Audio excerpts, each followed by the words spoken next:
Assalamualaikum warahmatullahi wabarakatuh. Baik teman-teman, pada kesempatan kali ini saya Muhammad Sifau Rosidin dengan NIM 20040101661 dari kelas AVC 5 akan memaparkan sedikit mengenai sisi filsafat pendidikan dalam film Dead Poets Society. Perlu kita ketahui bersama bahwa film Dead Poets Society ini adalah film dari Amerika yang rilis pada tahun 1989. Film ini berdurasi kurang lebih 128 menit dan film ini sangat menarik karena mengangkat tema pendidikan, di mana film ini itu mengisahkan tentang sebuah sekolahan yang dihuni oleh laki-laki semua siswanya, dan pada suatu ketika kedatangan seorang guru yang bernama John Keating untuk mengajar sastra Inggris di sana. Film ini adalah film yang cukup fenomenal. Film ini mengisahkan sekelompok siswa yang bersekolah di sebuah akademi yang bernama Akademi Welton. Sekolah ini merupakan sekolahan yang terkenal dengan kedisiplinan yang tinggi dan menganut semboyan tradisi, kehormatan, dan prestasi yang menonjol. Kisah ini bermula dari sebuah kisah kehidupan sosial 7 murid yang bernama Neil, Todd, Knox, kemudian Charlie, Richard, Stephen, dan Gerard.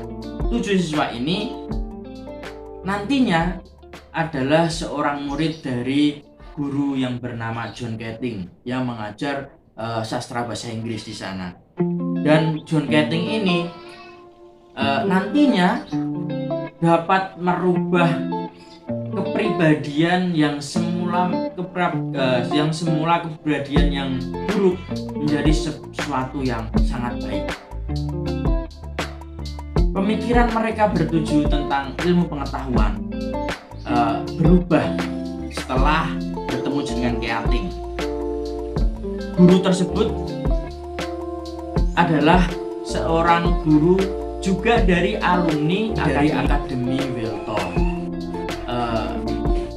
John Keating ini mengajar dengan cara yang berbeda dengan apa yang diharuskan oleh sekolah. Dia mengerti anak ini harus kemana, anak ini punya bakat apa, sampai dia itu Neil dan teman-temannya itu kepo siapa sih sebenarnya Pak Keating ini, sampai akhirnya Neil dan teman-temannya 7 tadi, Neil, Knox, dan teman-temannya itu menemukan sebuah tulisan lama di mana di situ diterangkan bahwasanya John Keating ini adalah alumni daripada Akademi Welton. Hal ini John Keating memiliki sebuah klub atau geng yang bernama Dead Poets Society, yang kemudian nama geng ini diangkat sebagai judul film ini. John Keating pemikirannya lambat laun dapat mempengaruhi Neil dan teman-temannya. Neil dan teman-temannya dapat terbuka lebar berkat proses belajar yang dilakukan oleh Keating. Terlebih lagi mereka mendapatkan istilah baru dari Keating, yaitu carpe diem yang dalam bahasa Inggris berarti seize the day, yang artinya dalam bahasa Indonesia yaitu raihlah kesempatan menjadi moto baru dalam hidup kita, atau kamu, atau mereka, atau siapapun. Jadi kita harus memiliki moto baru dari apa yang kita lakukan di kemudian hari. Hal ini bisa mengubah Todd. Todd kemudian tergerak hatinya.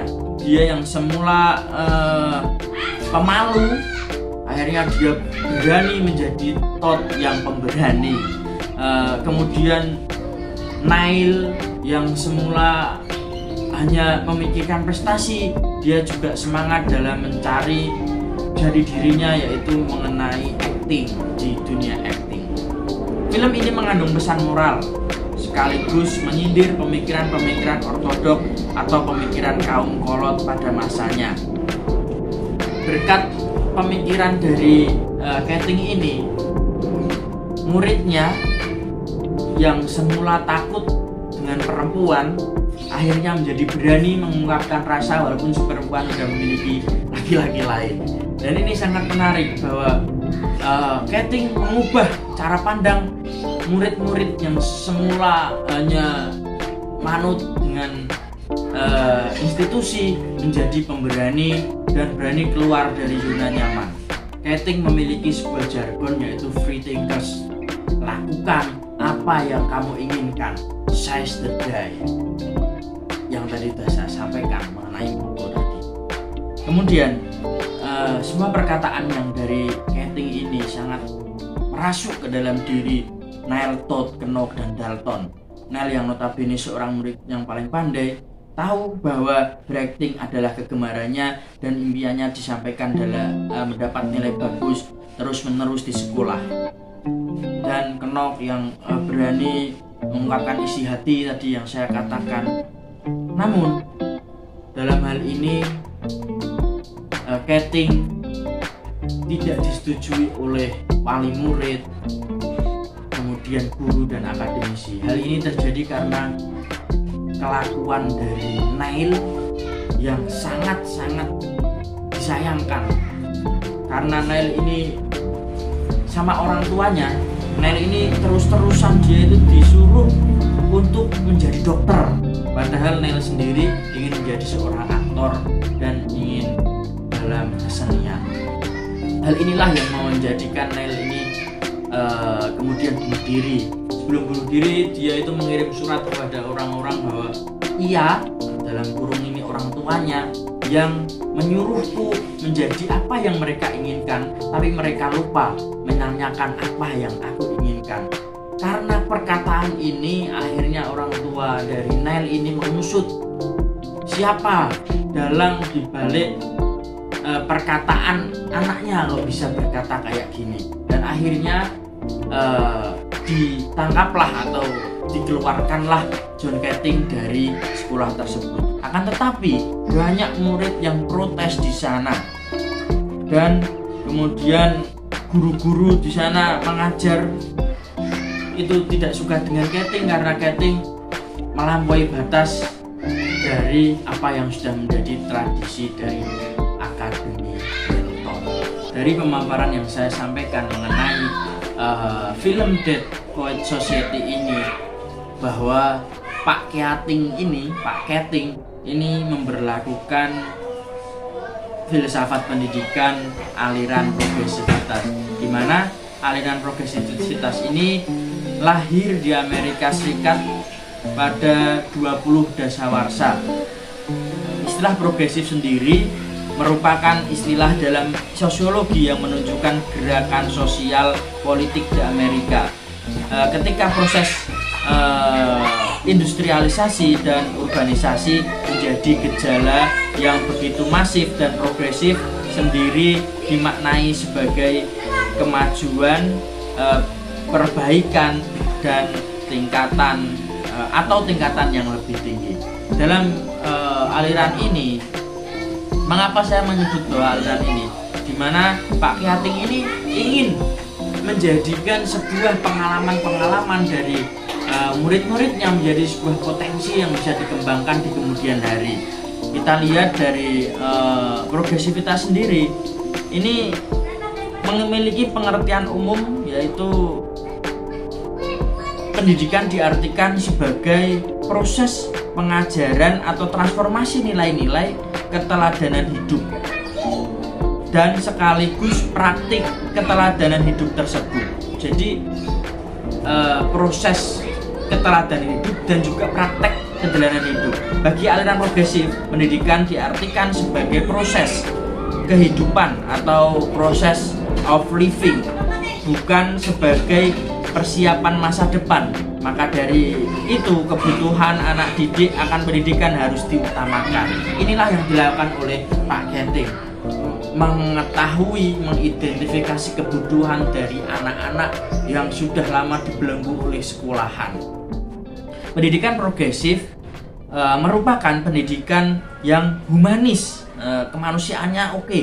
Pendidikan model ini selalu menekankan kebebasan, hak asasi individu, dan nilai demokrasi. Murid dalam pandangan progresif adalah manusia yang utuh dan sempurna, yaitu manusia yang sejak lahir telah membawa kemampuan atau potensi dasar yang secara natural dapat digunakan untuk mengatasi segala masalah, baik yang diakibatkan alam maupun lingkungan sosialnya. Murid menjadi pusat dari pendidikan atau diposisikan sebagai subjek. Maka dari itu pendidikan progresif mempunyai dasar student-centered education. Dari pengertian mengenai progresif ini, maka seorang Keting berusaha untuk menemukan potensi yang bisa dilakukan di kemudian hari dan dikembangkan. Pendidikan progresif ini mengkritik model belajar yang textbook atau sama dengan buku, tapi juga terpaku hanya kepada buku-buku. Bagi progresivisme, aliran filsafat pendidikan progresivisme memiliki kurikulum yang dinamis dan terbuka, di mana kurikulum sebagai proses mencari kebenaran bagi para murid. Sebagaimana sifat kebenaran selalu berkembang dan tentatif, kurikulum bisa dirubah sesuai kebutuhan zaman. Sifat kurikulum progresivisme adalah bersifat eksperimental atau tipe care kurikulum. Maksudnya, kurikulum berpusat pada pengalaman yang didasarkan atas kehidupan manusia dalam berinteraksi dengan lingkungannya yang kompleks. Kehidupan memberikan pengalaman kepada manusia sehingga dengannya manusia dapat memanfaatkan kehidupan untuk aktualisasi dirinya dan melestarikan kebudayaannya. Mungkin itu saja yang bisa saya sampaikan. Banyak sekali kurangnya, mohon dimaafkan. Assalamualaikum warahmatullahi wabarakatuh. Terima kasih.